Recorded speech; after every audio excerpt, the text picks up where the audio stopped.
21. Causas neurológicas de debilidad y parálisis. La función motora normal implica actividad muscular modulada por la actividad de la corteza cerebral, núcleos basales, cerebelo, núcleo rojo, formación reticular del tallo encefálico, núcleo vestibular lateral y médula espinal. La disfunción del sistema motor causa debilidad o parálisis, que se describen en este capítulo, ataxia, capítulo 431, o movimientos anormales, capítulo 428.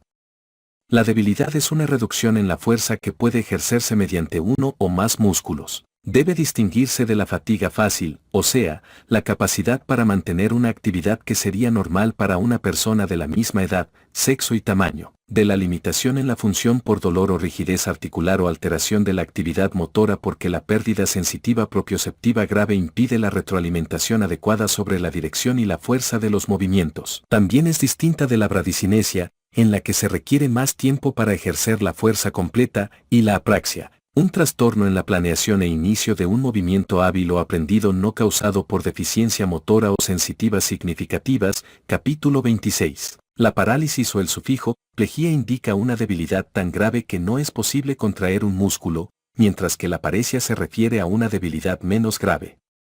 El prefijo hemi indica una mitad del cuerpo, para se refiere a ambas piernas y tetra a las 4 extremidades. La distribución de la debilidad ayuda a localizar la lesión subyacente. La debilidad por afectación de las neuronas motoras superiores ocurre sobre todo en los extensores y abductores de la extremidad superior y en los flexores y de la inferior. La debilidad de la neurona motora inferior depende de que la afectación se localice en las células del asta anterior, nervio radicular, plexo de la extremidad o en el nervio periférico y solo afecta a los músculos inervados por la estructura afectada. Por lo general, la debilidad miopática es más intensa en los músculos proximales. La debilidad por un trastorno en la transmisión neuromuscular no tiene un tipo específico de afectación. La debilidad a menudo se acompaña de otras alteraciones neurológicas que ayudan a señalar el sitio de la lesión causante, cuadro 21.1. El tono es la resistencia de un músculo al estiramiento pasivo. El aumento del tono puede ser de varios tipos. La espasticidad es el aumento en el tono relacionado con un trastorno en las neuronas motoras superiores. Es dependiente de la velocidad, tiene una liberación súbita después de alcanzar un nivel máximo, el fenómeno de navaja de muelle, y afecta sobre todo los músculos que contrarrestan la gravedad, o sea, flexores de la extremidad superior y extensores de la inferior. La rigidez es la hipertonía presente en toda la amplitud del movimiento, rigidez en tubo de plomo o plástica, y afecta por igual a los músculos flexores y extensores. A veces se manifiesta con el signo de la rueda dentada que se intensifica con el movimiento voluntario de la extremidad contralateral, reforzamiento. La rigidez ocurre en ciertos trastornos extrapiramidales, como la enfermedad de Parkinson. La paratonía, o Gegenhalten, es el aumento en el tono que varía de manera irregular al parecer en relación con el grado de relajación. Está presente en toda la amplitud de movimiento y afecta por igual a los músculos flexores y extensores. Casi siempre se debe a la enfermedad de los lóbulos frontales. La debilidad con disminución del tono, flacidez o con tono normal se produce en los trastornos de las unidades motoras. Una unidad motora consiste en una sola neurona motora inferior y todas las fibras musculares que inerva. Por lo general, la masa muscular no se altera en las lesiones de la neurona motora superior, aunque al final puede haber una ligera atrofia por desuso.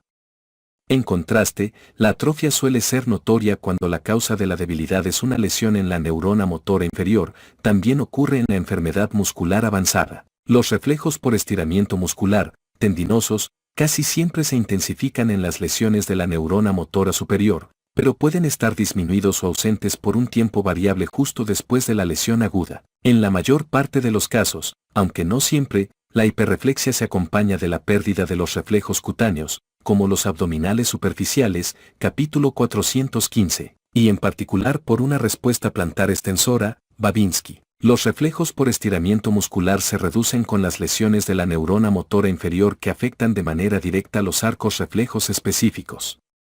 Por lo general se conservan en pacientes con debilidad miopática, salvo en las etapas avanzadas, cuando se atenúan en algunos casos. Es probable que, en los trastornos de la unión neuromuscular, las respuestas reflejas se afecten por la actividad voluntaria procedente de los músculos afectados. Esta actividad puede conducir a la intensificación de los reflejos que al principio estaban deprimidos en el síndrome miasténico de Lambert-Eaton y por el contrario, conduce a la depresión de los reflejos iniciales normales en la miastenia grave, capítulo 440. A veces es difícil distinguir entre la debilidad neuropática, neurona motora inferior, y la miopática con base en el cuadro clínico, aunque es probable que la debilidad distal sea neuropática y la debilidad proximal simétrica sea miopática. Las fasciculaciones, sacudidas visibles o palpables dentro de un músculo debidas a la descarga espontánea de una unidad motora, y la atrofia temprana indican que la debilidad es neuropática. Patogenia, debilidad de neurona motora superior. Las lesiones de las neuronas motoras superiores o sus axones descendentes a la médula espinal, figura 21.1, producen debilidad por la activación reducida de las neuronas motoras inferiores. En general, la afectación de los grupos musculares distales es más grave que la de los proximales y los movimientos axiales quedan conservados, a menos que la lesión sea grave y bilateral. Es típica la espasticidad, aunque no siempre se presenta de manera aguda. Los movimientos repetitivos rápidos son lentos y torpes, pero se conserva la ritmicidad normal. Cuando hay afectación corticobulbar, la debilidad ocurre en la parte inferior de la cara y la lengua. Casi siempre se respetan los músculos extraoculares, faciales superiores, faríngeos y mandibulares. Las lesiones corticobulbares bilaterales causan parálisis pseudobulbar, disartria, disfagia, disfonía y la habilidad emocional que acompañan a la debilidad facial bilateral y una sacudida mandibular enérgica. El electromiograma, capítulo 438, muestra que, con la debilidad de la neurona motora superior, disminuye la frecuencia máxima de descarga de las unidades motoras. Debilidad de la neurona motora inferior. Este patrón se produce por trastornos de las neuronas motoras inferiores en los núcleos motores del tallo encefálico y el asta anterior de la médula espinal o por disfunción de los axones de estas neuronas en su trayecto al músculo estriado, figura 21.2. La debilidad se debe al descenso en el número de fibras musculares que pueden activarse por la pérdida de neuronas motoras alfa o por interrupción de sus conexiones con el músculo. La pérdida de neuronas motoras gamma no causa debilidad, pero reduce la tensión de los usos musculares, lo que reduce el tono muscular y atenúa los reflejos por estiramiento. La ausencia del reflejo por estiramiento sugiere afectación de las fibras aferentes del uso. Cuando una unidad motora se altera, sobre todo en los trastornos de las células del asta anterior, es probable que tenga descargas espontáneas que causan fasciculaciones. Cuando las neuronas motoras alfa o sus axones degeneran, las fibras musculares desnervadas también tienen descargas espontáneas. Estas descargas aisladas de la fibra muscular o potenciales de fibrilación no pueden verse, pero se registran en el electromiograma. La debilidad retrasa o reduce la activación de las unidades motoras, con activación de un número menor al normal en una frecuencia de descarga particular. Debilidad de la unión neuromuscular. Los trastornos de las uniones neuromusculares producen debilidad de intensidad y distribución variables. El número de fibras musculares activadas varía con el tiempo, según el estado de reposo de las uniones neuromusculares. La fuerza depende de la actividad precedente del músculo afectado. Por ejemplo, en la miastenia grave las contracciones sostenidas o repetidas del músculo afectado disminuyen de fuerza a pesar del esfuerzo continuado, capítulo 440. Por tanto, la debilidad por fatiga sugiere trastornos de la unión neuromuscular, lo que causa pérdida funcional de las fibras musculares por falla en su activación. Debilidad miopática. La debilidad miopática se produce por un descenso en el número o fuerza contráctil de las fibras musculares activadas en las unidades motoras.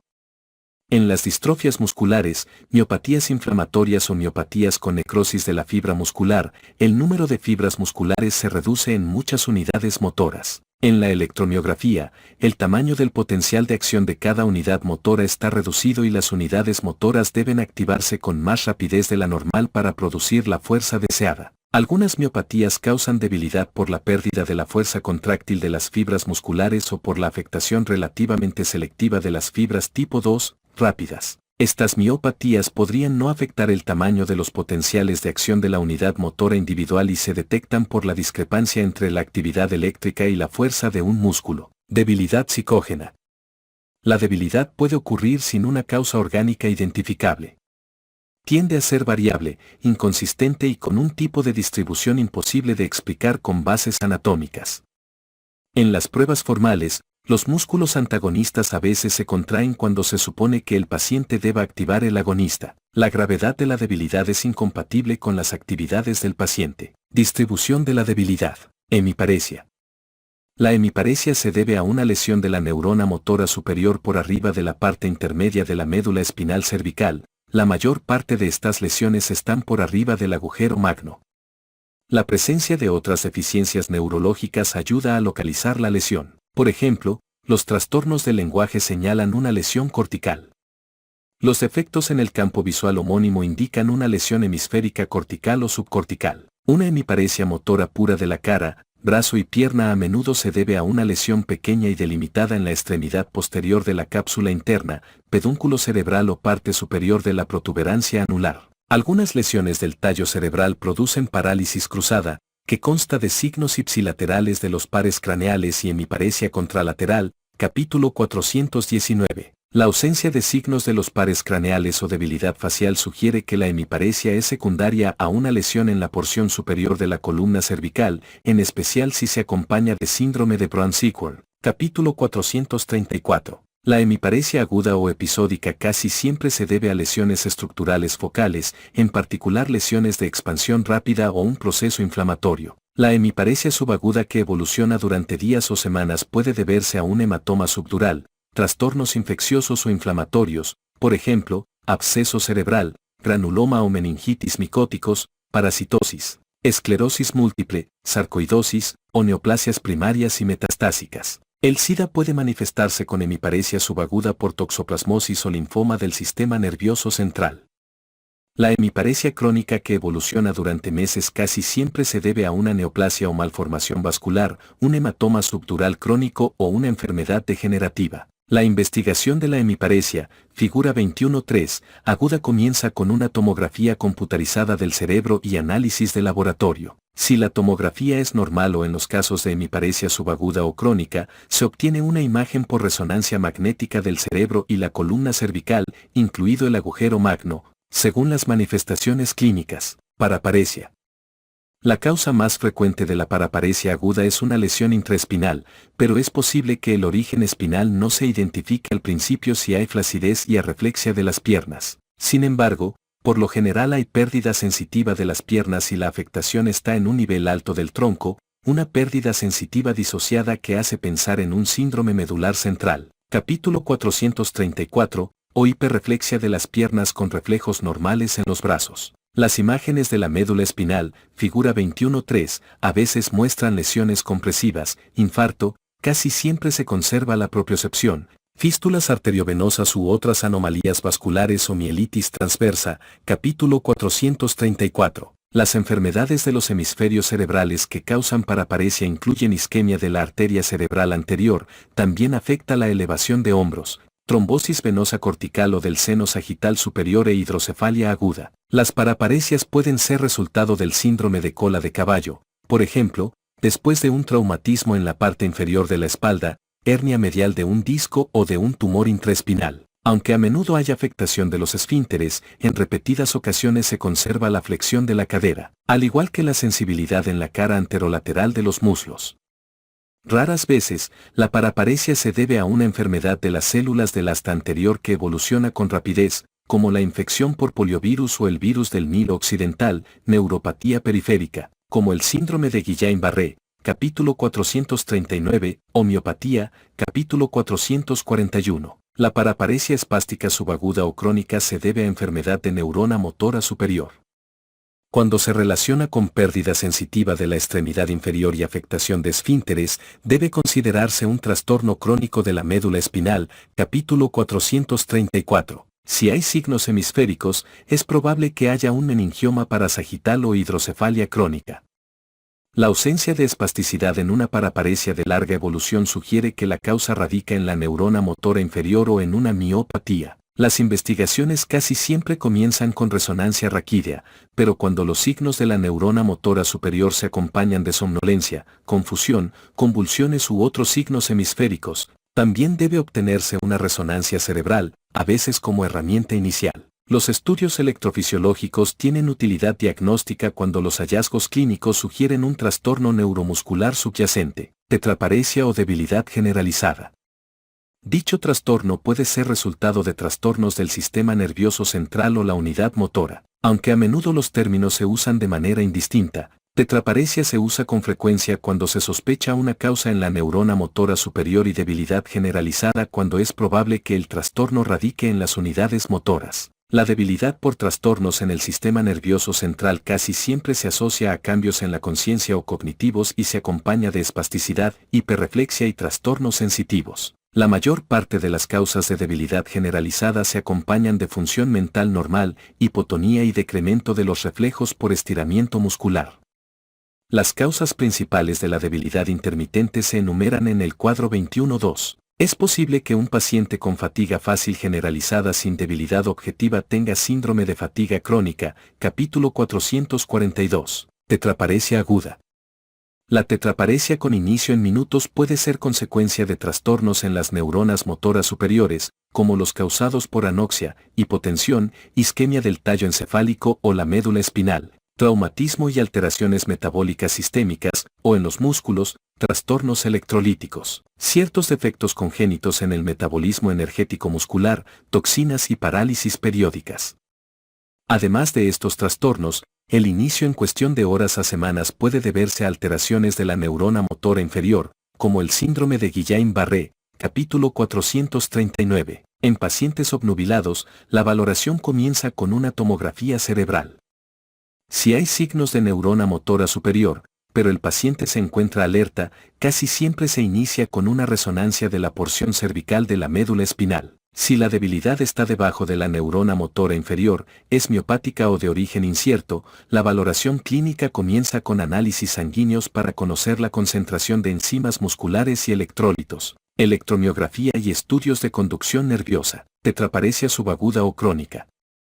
La tetraparesia causada por afectación de la neurona motora superior puede desarrollarse durante semanas o años a causa de mielopatías crónicas, esclerosis múltiple, tumores cerebrales o raquídeos, hematoma subdural crónico y varios trastornos metabólicos, tóxicos e infecciosos. También puede ser resultado de la enfermedad de la neurona motora inferior una neuropatía crónica, en cuyo caso la debilidad casi siempre es más intensa en regiones distales, o debilidad miopática, casi siempre proximal. Cuando la tetraparesia es aguda en pacientes obnubilados, la valoración comienza con una tomografía cerebral.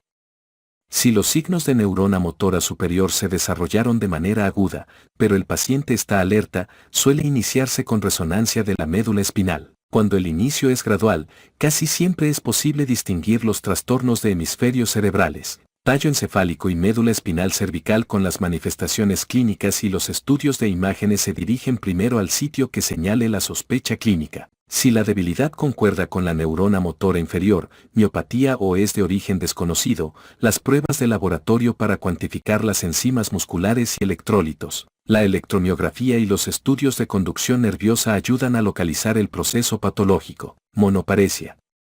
Casi siempre se debe a un trastorno de la neurona motora inferior, con o sin afectación sensitiva. La debilidad de la neurona motora superior a veces se manifiesta como monoparesia de músculos distales y que no funcionan contra la gravedad. La debilidad miopática rara vez se limita a una extremidad. Monoparesia aguda.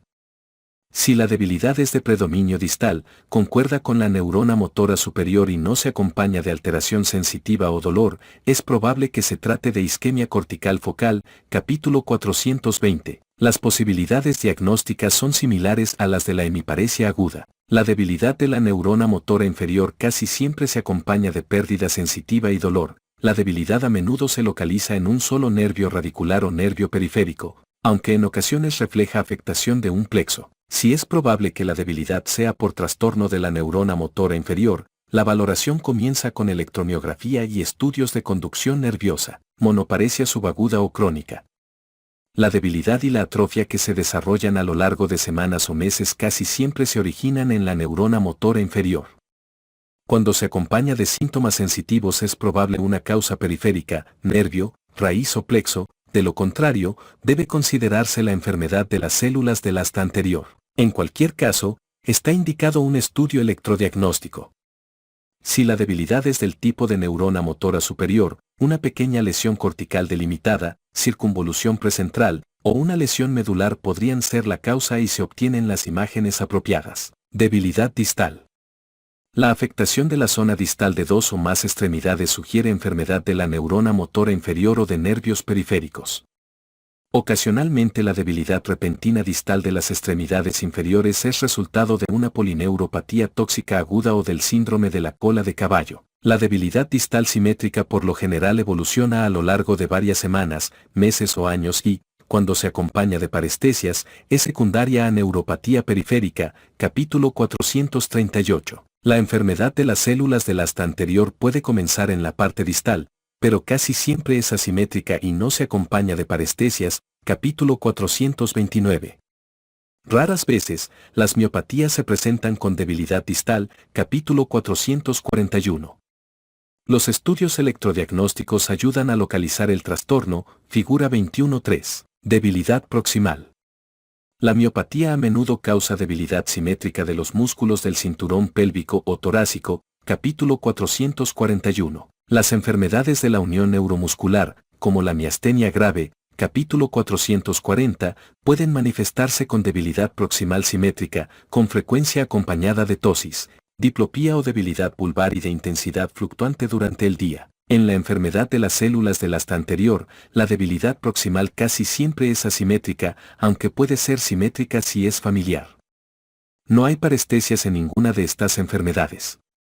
Por lo general, la valoración comienza con la cuantificación de la creatincinasa sérica y estudios electrofisiológicos. Debilidad con distribución restringida. Es posible que la debilidad no se ajuste a ninguno de estos tipos, que se limite por ejemplo a los músculos extraoculares, hemifaciales, vulvares o respiratorios. Si es unilateral, la debilidad restringida casi siempre se debe a enfermedad de la neurona motora inferior o de nervios periféricos, como en la parálisis facial. La debilidad de parte de una extremidad a menudo se debe a una lesión en un nervio periférico, como la neuropatía por atrapamiento. La debilidad relativamente simétrica de los músculos extraoculares o vulvares a menudo se debe a miopatía, capítulo 441, o trastorno en la unión neuromuscular, capítulo 440. La parálisis facial bilateral con arreflexia sugiere síndrome de Guillain-Barré, capítulo 439. La agravación de la debilidad simétrica con fatiga es característica de los trastornos de la unión neuromuscular. La debilidad vulvar asimétrica casi siempre se debe a enfermedad de la neurona motora. La debilidad limitada a los músculos respiratorios es infrecuente y casi siempre se debe a afectación de la neurona motora, miastenia grave o polimiositis, dermatomiositis, capítulo 358.